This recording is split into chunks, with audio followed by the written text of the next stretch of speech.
Lampu ni walaupun korang pasang banyak sekaligus, walaupun pasang hari-hari, korang tak payah nak bayar bil elektrik sebab lampu ni dia cas guna cahaya matahari.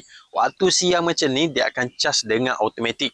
Waktu malam pula, korang tak payah nak cari switch untuk buka lampu ni. Dia akan nyala dengan sendiri. Jadi kalau korang yang jenis kerap tinggal rumah waktu malam, tak payah nak risau, tak payah nak balik rumah untuk buka lampu. Lampu ni akan nyala sendiri bila detect tak ada cas yang masuk, bila tak ada matahari.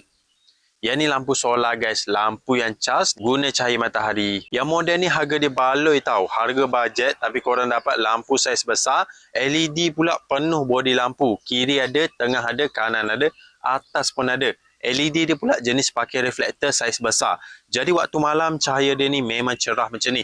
Dia boleh maintain lama pula sebab dekat bahagian dalam dia pakai bateri saiz besar. Boleh maintain lebih dari 12 jam. Lampu ni ngam untuk korang pasang dekat tiang lampu macam ni. Gantung je macam ni. Boleh pasang dekat jalan masuk rumah korang. Hari-hari tak payah nak buka tutup switch dan tak payah nak cas dan tak payah nak bayar bil elektrik. Jadi kalau korang nak cari lampu yang jimat walaupun pasang hari-hari, korang boleh cek lampu solar yang ni. Yang ni yang baloi punya, harga bajet tapi dapat lampu saiz besar. Korang boleh cek lampu ni dekat link video.